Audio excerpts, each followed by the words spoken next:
Good evening बच्चों। आज हम फंडामेंटल्स ऑफ पार्टनरशिप का लेक्चर 4 स्टार्ट करते हैं, जिसमें हमारा 7th पॉइंट है importance of partnership deed. It means कि पार्टनरशिप डीड या एग्रीमेंट बनाना क्यों ज़रूरी है किसी भी पार्टनरशिप बिजनेस के लिए। ये बात आप अच्छे से जानते हैं। क्यों बनाना ज़रूरी है? To avoid the disputes. तो आपका 1 मार्क का क्वेश्चन आ सकता है, to avoid and settle possible disputes. ठीक है। नेक्स्ट है point number 8, is it essential to have a partnership deed? Is it essential to have a partnership deed? अब यहाँ ऊपर हम कहते हैं इसकी पार्टनरशिप डीड को बनाने की इम्पोर्टेंस ये है कि हमारे जितने भी डिस्प्यूट्स होंगे हम उसको सेटल कर सकते हैं। और दूसरी तरफ क्वेश्चन आता है, क्या ज़रूरी है पार्टनरशिप डीड बनाना अंडर पार्टनरशिप एक्ट 1932? ये पॉइंट हमने क्लास 11 में बिजनेस स्टडीज़ में डिस्कस किया था। It is not compulsory to prepare a partnership deed, it is not essential. तो वही आंसर है, no, it is not essential to have a partnership deed. In case partnership deed does not exist, provisions of the Partnership Act 1932 apply. अब आता है, वहाँ तो हमने आपको एक बात सिखाई थी बिजनेस स्टडीज़ के पॉइंट ऑफ व्यू से, जिसमें मैंने आपको बताया था कि अगर पार्टनरशिप डीड नहीं है तो क्या क्या प्रॉब्लम आती हैं। अब यहाँ पर हम जो बात डिस्कस करने जा रहे हैं वो ये डिस्कस करने जा रहे हैं कि अगर किसी पार्टनरशिप बिजनेस के अंदर डीड नहीं है तो जो उनके डिस्प्यूट्स होते हैं वो ज़्यादा ना हो सके। इसके अलावा कुछ अकाउंटिंग ट्रीटमेंट्स हैं जो डीड है फिर भी वो बातें नहीं लिखी हैं, तो पार्टनरशिप एक्ट 1932 के प्रोविजंस अप्लाई किए जाते हैं। इस बात को दोबारा ध्यान से सुनिए, क्योंकि हमारा पॉइंट नंबर 8 प्रैक्टिकल बेस है। इसके ऊपर न्यूमेरिकल क्वेश्चंस आते हैं, केस स्टडीज आती हैं। आपसे पूछा जा रहा है क्या ये पार्टनरशिप डीड बनाना ज़रूरी है? तो हमारा आंसर है no, it is not essential. But if partnership deed is not prepared in a partnership firm, अगर वो नहीं बनाया जाता तो provisions of the partnership act 1932 apply. Provisions होते हैं रूल, तो पार्टनरशिप एक्ट 1932 के कुछ प्रोविजंस अप्लाई किए जाएंगे। वो प्रोविजंस क्या है जिसे हम डिस्कस करने जा रहे हैं। सबसे पहला प्रोविजन है sharing of profit and losses. मैंने अभी उसके कंटेंट्स में भी आपको बताया था कि पार्टनर्स को आपस में डिसाइड करके कि प्रॉफिट या लॉस को किस रेशो में बांटेंगे पार्टनरशिप डीड में लिख लेनी चाहिए। सपोज करो उन्होंने ये रेशो नहीं लिखी है तो क्या होगा? तो प्रोविजन कहता है कि तो आप इक्वल बांटेंगे। If there is no deed regarding profit and losses, तो according to provision equally profit will be distributed in the partners. Second है इंटरेस्ट ऑन कैपिटल। ठीक है, अगर पार्टनरशिप डीड में कुछ नहीं लिखा कि उनकी कैपिटल पर उन्हें इंटरेस्ट देना है या नहीं देना, अगर देना है तो किस रेट से देना है, कुछ नहीं लिखा है, तो उस सिचुएशन में नो इंटरेस्ट ऑन कैपिटल, तो पार्टनर्स को कोई इंटरेस्ट नहीं दिया जाएगा उनकी कैपिटल पर। यहाँ बात हम कह रहे हैं कैपिटल की, बेटा ये बात ध्यान रखना, जो उन लोगों ने पैसा लगाया है। ठीक है, नो। थर्ड पॉइंट आता है इंटरेस्ट ऑन ड्राइंग। अगर कोई पार्टनर्स पर्सनल यूज के लिए बिजनेस से पैसा निकाल कर ले जाते हैं तो उसके ऊपर फर्म भी तो उनसे इंटरेस्ट चार्ज कर सकती है, ले सकती है। अगर लेना चाहती है फर्म तो that must be written in the partnership deed. But अगर उन्होंने ऐसी कोई बात पार्टनरशिप डीड में नहीं लिखी है तो नो इंटरेस्ट ऑन ड्राइंग। ठीक है, अगर आपको इंटरेस्ट लेना है ड्राइंग पर तो लिखना होगा, अगर नहीं लिखा तो प्रोविजन क्या कहता है आपका कि कोई इंटरेस्ट ऑन ड्राइंग नहीं लेंगे और कैपिटल पर ना ही देंगे। फिर आता है रेमुनरेशन, सैलरी, कमीशन, ये 3 चीजें पार्टनर्स को जो दी जाती हैं, देनी है। ये सारे पॉइंट्स हम पार्टनर्स के हिसाब से लिख रहे हैं बेटा, अदर देन पार्टनर्स नहीं है कि पार्टनर्स को जो रेमुनरेशन देना है, सैलरी देनी है, कमीशन देनी है, अगर कोई एक्टिव पार्टनर है, ज़्यादा काम करता है तो कितना देना है, ये सारी बातें हमें एग्रीमेंट में लिख लेनी चाहिए। बट सपोज अगर एग्रीमेंट नहीं लिखा, एग्रीमेंट में नहीं लिखा तो रूल क्या कहता है, प्रोविजन क्या कहता है, no salary, no commission, right, कुछ भी नहीं देंगे। 5th पॉइंट आता है loan and advance by a partner. ये पॉइंट मैंने अभी पहले भी बताया था बेटा कि अगर कोई पार्टनर बिजनेस में कैपिटल लगाता है और बिजनेस को और पैसे की जरूरत पड़ती है तो बिजनेस लोन बैंक से भी ले सकती है, किसी और से भी ले सकती है।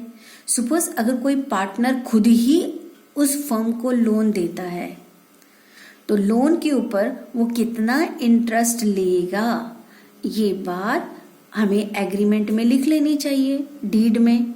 बट अगर ये बात डीड में नहीं लिखी जाती है तो रूल क्या कहता है, प्रोविजंस क्या कहते हैं कि उस लोन के ऊपर eight the rate of 6% per annum आप इंटरेस्ट देंगे। आप मतलब फर्म उसके ऊपर 6% पर एनम के हिसाब से इंटरेस्ट देगी। बेटा ये जो पॉइंट नंबर 8 है ये वेरी वेरी इंपॉर्टेंट, बिकॉज इसके ऊपर 1 मार्क क्वेश्चन भी आता है, केस स्टडी भी आती है, इसके ऊपर ही बेस हमारा सारे न्यूमेरिकल्स हैं। ये पॉइंट्स आपको पांचों के पांचों एकदम याद रहने चाहिए, पूरा कभी भूलने नहीं चाहिए। ये पांचों पॉइंट्स के ऊपर ही सारा न्यूमेरिकल बेस है। अब आता है ये जो प्रोविजन, 5 पॉइंट्स के प्रोविजन का मतलब रूल्स तब लागू होंगे, ये प्रोविजंस तब लागू होंगे जब पार्टनर्स ने डीड नहीं बनाया है। ये बात याद रखो बेटा कि ये रूल ऐसे अपने आप लागू नहीं होंगे। कब लागू होंगे, जब इनके बीच में आपस में डीड नहीं बनाया गया है तो ऊपर वाले प्रोविजंस लागू होंगे। तो ये हमारा पॉइंट नंबर 8 बहुत इंपॉर्टेंट है, आपको याद रखना है। ठीक है, चलते हैं अब पॉइंट नंबर 9 पर। पॉइंट नंबर 9 है हमारा liabilities of a partner. Liabilities of a partner क्या है, अब इसको मैं एक प्रैक्टिकल से समझाती हूँ। सपोज ABC एक फर्म है, तीनों लोगों ने मिलकर एक पार्टनरशिप फर्म खोली। ठीक है, अब क्या होता है, इसमें से A जो ये फर्म काम करती है सेम एज इंडिविजुअल बिजनेस, ए अपना अलग से भी सेम काम करता है। ये तो बड़ी अजीब बात हो गई। सपोज ABC ने जो काम करता है नेचर ऑफ बिजनेस, सेम वही तरह का काम ए अलग से भी करता है अपना इंडिविजुअल सोल प्रोप्राइटरशिप का। तो यहां से भी कमाता है, यहां से भी कमाएगा ये तो पैसा। ठीक है, तो ऐसे में profit earned by A in his business, अब ए ने अपने बिजनेस से यानी इस बिजनेस से ऑन बिजनेस जो भी प्रॉफिट कमाया है shall be paid to the firm. तो ये उसने गलत किया है, इसलिए ये जो इस अलग बिजनेस से प्रॉफिट कमा रहा है तो इस प्रॉफिट को उसे किसे देना पड़ेगा, इस फर्म को देना पड़ेगा, क्योंकि वो प्रॉफिट तीनों बांटेंगे। तो ये कॉमन सेंस की बात है। तो आप तो अपना ध्यान उधर लगा दोगे, अगर आप सेम तरह का बिजनेस यहाँ भी चला रहे हो तो आप अलग बिजनेस कर सकते हो, बट सेम टाइप का बिजनेस नहीं कर सकते। तो यहाँ पर ए की लाइबिलिटी क्या है, ए की लाइबिलिटी है कि अगर उसने सेम बिजनेस से कोई प्रॉफिट कमाया है तो उस प्रॉफिट को वो फर्म को देगा या उस प्रॉफिट के तीनों ही हिस्सेदार बनेंगे, तीनों ही शेयर करेंगे। ठीक है, ये लाइबिलिटी है इस पार्टनर की। ऐसे ही अब हम दूसरा एग्जाम्पल चलते हैं। दूसरे एग्जाम्पल में देखो, सेम ABC एक पार्टनरशिप फर्म, मैंने यहाँ लिखा है बेटा, ये एक फर्म चलाते हैं, ठीक है। सपोज करो पार्टनर बी, अब मैंने दूसरा एग्जांपल लिया, partner B uses firm property. अब पार्टनर बी क्या करता है, इस फर्म की कुछ एसेट्स को यूज करता है, प्रॉपर्टी को यूज करता है और उससे प्रॉफिट कमा लेता है, ठीक है।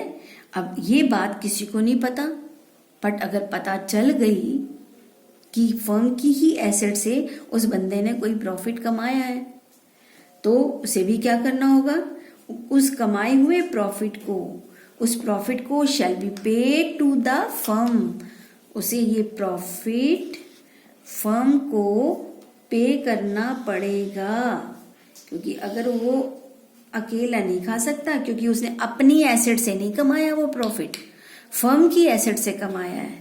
तो ऐसी कुछ सिचुएशंस आती हैं अगर, तो वहां पर उस पार्टनर की, जिसने पार्टनर का नाम इस्तेमाल किया, पार्टनर की एसेट इस्तेमाल की, पार्टनर ने फर्म की प्रॉपर्टी इस्तेमाल की, उससे कमाया हुआ सारा प्रॉफिट उसे फर्म को लुटाना पड़ेगा, ठीक है।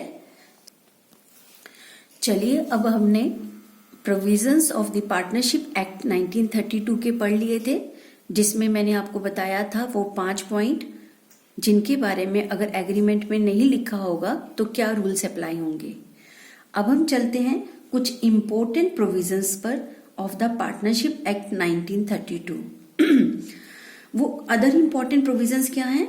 नंबर 1, अगर सभी पार्टनर एग्री हैं तो माइनर को भी पार्टनर बनाया जा सकता है, लेकिन ओनली फॉर प्रॉफिट।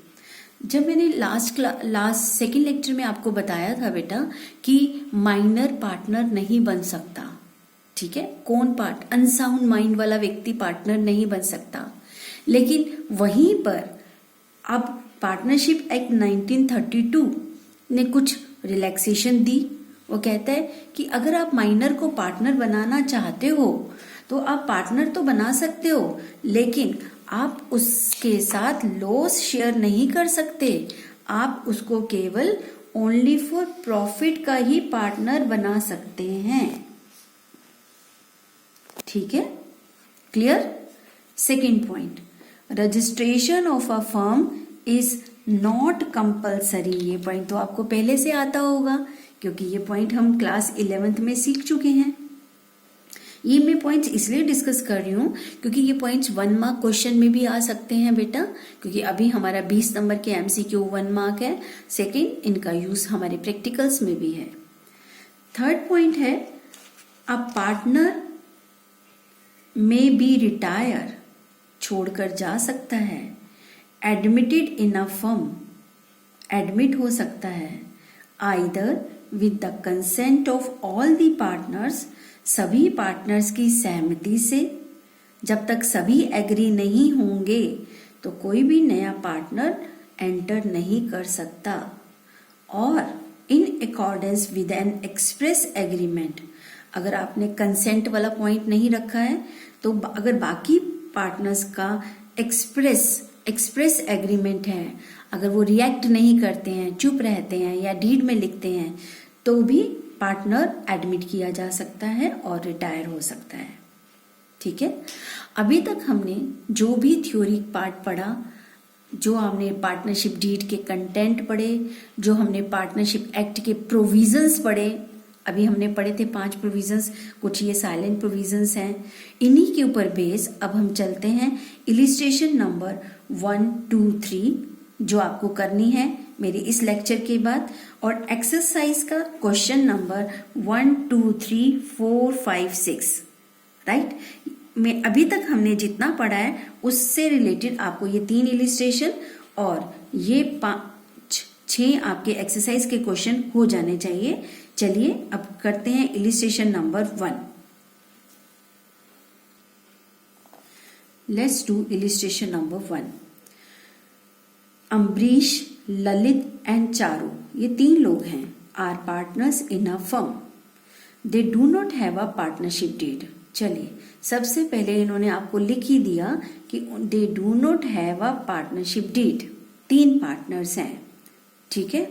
अब इसका मतलब जब इन्होंने क्लियरली गिवन है कि डीड नहीं है, तो हमारे दिमाग में वो सारे पॉइंट स्ट्राइक करने चाहिए कि अगर डीड नहीं होता तो पार्टनरशिप एक्ट के प्रोविजन अप्लाई होंगे, जो हमने अभी डिस्कस किए 5 पॉइंट्स। पहला question, Ambrish who has contributed more capital than other partners. Ambrish ने ज्यादा कंट्रीब्यूट की है कैपिटल दूसरे पार्टनर से। डिमांड करता है इंटरेस्ट ऑन कैपिटल, कि वो कहता है कि मुझे मैंने ज्यादा पैसा लगाया है तो मुझे इंटरेस्ट ऑन कैपिटल दो 10% पर एनम से। But Lalit and Charu do not agree with him, लेकिन वो दोनों एग्री नहीं है। तो आप बताइए, आपके हिसाब से क्या फर्म उसको इंटरेस्ट ऑन कैपिटल देगी? सोचिए। नहीं, तो आंसर है नो, क्योंकि क्वेश्चन में अभी मैंने प्रोविजंस में बताया कि इन्होंने एग्रीमेंट तो बनाया ही नहीं ना, पार्टनरशिप डीड तो है ही नहीं। और जब पार्टनरशिप डीड नहीं है तो नो इंटरेस्ट ऑन कैपिटल, अभी हमने प्रोविजन में पढ़ा था, राइट? ठीक है, तो हमारा आंसर क्या होगा? Interest on capital is not payable to any partner. ये नहीं कि अमरीश को नहीं मिलेगा, किसी को भी नहीं मिलेगी, क्योंकि अगर लेनी थी तो एग्रीमेंट में लिखते। अब एग्रीमेंट में नहीं लिखा है तो हमारा प्रोविजन कहता है no interest on capital. Come to second point. Second point, Lalit has devoted his full time in the business and demands a salary ₹5,000 per month. कहता है कि ललित जो है ज्यादा टाइम लगाता है बिजनेस में, वो ज्यादा काम करता है और कहता है कि मुझे सैलरी दो 5,000 रुपये पर मंथ के हिसाब से। But Ambrish and Charu do not agree with him. बिल्कुल ठीक बात है, अगर उसको सैलरी लेनी थी तो बिजनेस के शुरू में ही एग्रीमेंट में लिख लेना चाहिए था, पार्टनरशिप डीड के अंदर, क्योंकि क्वेश्चन में तो शुरू ही नहीं कह दिया डू नॉट हैव डीड। अब जब डीड ही नहीं है तो प्रोविजन क्या कहता है? No salary, no commission, no remuneration. तो इसका आंसर क्या होगा? Remuneration is not payable to Lalit, नहीं दी जाएगी। ठीक है, वाई अगर पूछा जाए वाई क्यों नहीं दी जाएगी, तो आंसर होना चाहिए because according to partnership act 1932 के प्रोविजन के हिसाब से if there is no deed, no salary to any partner. तीसरा point, Charu demands interest on the loan. Charu ने डिमांड करी interest on the loan of ₹50,000 advance by her at the market rate of interest, that is at the rate of 12% per annum. Charu ने firm को loan दिया हुआ है 50,000 का, ठीक है, लोन या एडवांस, और वो कहती है कि बाजार में मार्केट में इस वक्त रेट जो है वो 12% पर एनम, साल का 12% मुझे ब्याज दो। अब अगर उसको 12% पर एनम रेट से इंटरेस्ट चाहिए तो ये बात एग्रीमेंट में लिखनी चाहिए थी, बट यहाँ तो नो पार्टनरशिप डीड है, तो ऐसे में प्रोविजन कौन सा लगेगा? प्रोविजन लगेगा कि अगर कोई पार्टनर फर्म को लोन या एडवांस देता है तो according to the provisions act 1932 उसे केवल 6% रेट से ही इंटरेस्ट दिया जाएगा। ठीक है, तो हमने कहा ठीक है, चारू डिमांड कर रही है, हम उसको इंटरेस्ट देंगे, but firm will pay only 50,000 का 6% कितना बना? 3,000। तो उसको केवल कितना इंटरेस्ट पे करेंगे? 3,000 रुपीज। ठीक है, तो ₹3,000 will be paid as interest on loan to the Charu. Clear? Fourth point, Ambrish has drawn, निकाला, ड्रॉन मतलब निकाला, 10,000 from the firm for personal use, यानी ड्रॉइंग्स हो गई। ललित एंड चारू डिमांड, ललित और चारू डिमांड करते हैं interest should be charged at the rate of 10% per annum, कि तूने पैसा निकाला है बिजनेस से। फर्म कहती है कि फर्म को तो इसके ऊपर 10% इंटरेस्ट पे कर। तो ऐसे में आप बताओ, क्या अम्बरीश से इंटरेस्ट लिया जा सकता है? आंसर है नो, क्योंकि अगर ड्राइंग्स के ऊपर इंटरेस्ट लेना था तो डीड में लिखना था। अब कोई डीड नहीं है तो according to provisions no interest on drawings, right. अगला पॉइंट है profit before taking into account any of the above claims amounted ₹50,000 at the end of the first year of the business. Ambarish demand share of profit in the capital ratio. Ambarish कहता है कि हमारे को profit बांटना है capital ratio में, यानी जिसने जितनी जितनी कैपिटल लगाई है उस हिसाब से रेशियो बना लो, उसके हिसाब से बांटो। और ऊपर के कोई क्लेम हमने नहीं डाले हैं। अगर ऊपर के 4 पॉइंट देखें तो चारों में से उनकी एडजस्टमेंट के बिना 50,000 रुपये प्रॉफिट आया। तो अब देखो बेटा, 50,000 के प्रॉफिट में अगर देखा जाए तो इसको हमने नो इंटरेस्ट ऑन कैपिटल था, ठीक है, इसके ऊपर नो सैलरी थी, ये भी एन है, ये भी एन है। हाँ, सिर्फ 6% हमने इसको इंटरेस्ट देना था, तो इसका इंटरेस्ट 6% के हिसाब से 3,000 रुपये बनता था, ठीक है। इंटरेस्ट ऑन ड्राइंग पर कोई इंटरेस्ट नहीं, ड्राइंग्स के ऊपर कोई इंटरेस्ट नहीं देना था। इट मीन्स इस 50,000 में से अभी हमें ऊपर के 3,000 रुपये माइनस करने होंगे, ये इसमें से इसका 6% निकाल कर। तो अगर हम 50,000 में से 3,000 रुपये चारू के उसके लोन का इंटरेस्ट देते हैं तो यहाँ बचेंगे 47,000 रुपीज। अब इस 47,000 रुपीज को अम्बरीश, ललित और चारू कैपिटल रेशियो में नहीं बांटेंगे। कैसे बांटेंगे? इक्वली, क्योंकि ये बात हमने अभी प्रोविजन में पढ़ी है, 3 पार्टनर है तो 3 बार 1-1 कर दो, 1:1:1 इक्वल हो गया रेशियो। 3 लोगों में बांटना है, क्योंकि अगर हम इसको सॉल्व करते हैं तो 1/3 1/3 1/3 हो जाएगा, 3 को बराबर बांटा, ठीक है ना। तो इसको बराबर बांटना है 3 हिस्सों में, तो 1:1:1, राइट। इसका आंसर मैं आपको पढ़कर दिखा देती हूं। देखिए, अभी जो हमने पॉइंट नंबर 5 डिस्कस किया था उसका आंसर है ये, profit after interest on Charu's loan. Profit Charu के लोन के इंटरेस्ट देने के बाद 47,000 मैंने अभी कैलकुलेट करके बताया था, is to be distributed equally, ठीक है। वो अपनी मर्जी से कैपिटल रेशियो में नहीं बांट सकते हैं, क्योंकि अगर कैपिटल रेशियो में बांटना है तो उन्हें ये बात अपने पार्टनरशिप एग्रीमेंट में लिखनी होगी। और अब आप बेटा, जो मैंने आपको इलिस्ट्रेशंस 1 तो करा दी है, अब आपके पास बुक है तो बुक से, पीडीएफ फाइल है तो पीडीएफ फाइल से इलिस्ट्रेशन नंबर 2, 3 और एक्सरसाइज के क्वेश्चन 1 to 6 करेंगे। जो भी आपके डाउट्स हैं वो आप मुझसे पूछ लेंगे।